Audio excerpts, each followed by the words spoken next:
এই মৌলবাদী গোষ্ঠী থেকে আমরা বলতে চাই, আপনারা সাবধান হয়ে যান। এই বাংলাদেশ আওয়ামী লীগ বেশি বাড়াবাড়ি করলে ঘাড় মটকে দিতেও জানে। মৌলবাদের জায়গায় বাংলাদেশ নয়। ইসলামে বিশ্বাস করি আমরা, এখানে ঈমান আমাদের অনেক শক্ত। সনাতন ধর্মের ভাই বোনদের সাথে এক কাতারে আমরা পূজা অর্চনায় অংশগ্রহণ করব, কেউ আমাদের আটকাতে পারবে না। রামকৃষ্ণ মিশনে পড়বার জন্য পাঠিয়েছিলাম, সেখানে আমি এক বছর পড়েছিলাম।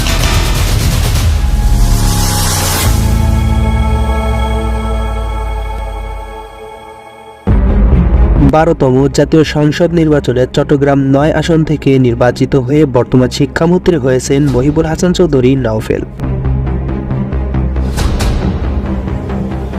তার পিতা চট্টগ্রামের সাবেক মেয়র ও নগর আওয়ামী লীগের সভাপতি এ.বি.এম মহিউদ্দিন চৌধুরী। তার মাতা শাহিদা মহিউদ্দিন, তিনি বোমা বিস্ফোরণে মারা যান। নওফেল জন্মগ্রহণ করেন 1983 সালের 26শে জুন। নওফেলের মা মারা যাওয়ার পর তার বাবা দ্বিতীয়বার বিবাহ করেন। তার নাম হাসিনা মহিউদ্দিন, তিনি চট্টগ্রাম মহিলা আওয়ামী লীগের সভাপতি। চট্টগ্রামেই বাবার পাশে থেকে রাজনীতি শুরু করেন মহিবুল হাসান নওফেল। তার লেখাপড়ার জীবন কেটেছে লন্ডনে। তিনি লন্ডন স্কুল অব ইকোনমিক্স থেকে স্নাতক পাশ করেন এবং সেখান থেকেই ব্যারিস্টারি সম্পন্ন করেন।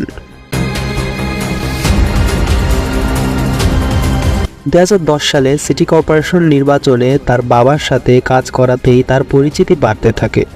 তার বাবার রাজনীতিতে পেছনে থেকেই তিনি কাজ করেছেন অনেক দিন। বর্তমানে তিনি বিজয় টিভির পরিচালক হিসেবে আছেন। তিনি 2018 সালে আওয়ামী লীগের প্রার্থী হয়ে সংসদ নির্বাচন করে চট্টগ্রাম 9 আসন থেকে সংসদ সদস্য মনোনীত হন। তার নামে অভিযোগ আসে যে তিনি ইসকনের সদস্য।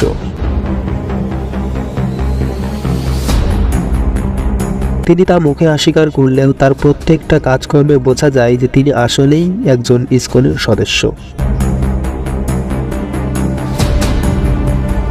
এই মুখোশধারী ব্যক্তি শিক্ষামন্ত্রী হয়ে সর্বপ্রথম মুসলমানদের মনে আঘাত হানে ইসলাম ধর্ম বইয়ে মূর্তির ছবি দিয়ে। এ নিয়ে যখন মুসলমানরা তার উপর ক্ষিপ্ত হন, তখন তিনি জনসম্মুখে এসে নিজেদের ভুল স্বীকার করেন। তার আরেকটা বক্তব্য শুনলে বোঝা যায় যে তিনি নেমেছেন মুসলমানদের ঈমান নষ্ট করার শপথ নিয়ে। জয় জগন্নাথের জয়। এখানে আপনারা সবাই একমত আছেন? এই লোকটার আসলে লজ্জা শরম নাই। ইসকনের সাথে তিনি অনেক আগে থেকেই যুক্ত আছেন, একথাও তিনি ব্যক্ত করেন। এবং আমি যখন লন্ডনে ছিলাম, আমি নিয়মিত ইসকন মন্দির আমার বিশ্ববিদ্যালয়ের পাশে ছিল, আমি নিয়মিত সেখানে যেতাম। শুধু তাই নয়, তিনি হিন্দুদের মন্ত্রযজ্ঞ পাঠ করেও তার স্বীকৃতি দেন।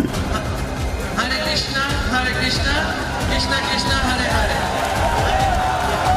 হরে রাম রাম রাম হরে হরে। এত কিছু ঘটার পরেও তিনি নির্দ্বিধায় সমস্ত কিছু গুজব বলে চালিয়ে দিতে চান মিডিয়ার সামনে। গুজব রটাচ্ছেন, এটা বলবো অবশ্য গুজব এবং অপপ্রচার।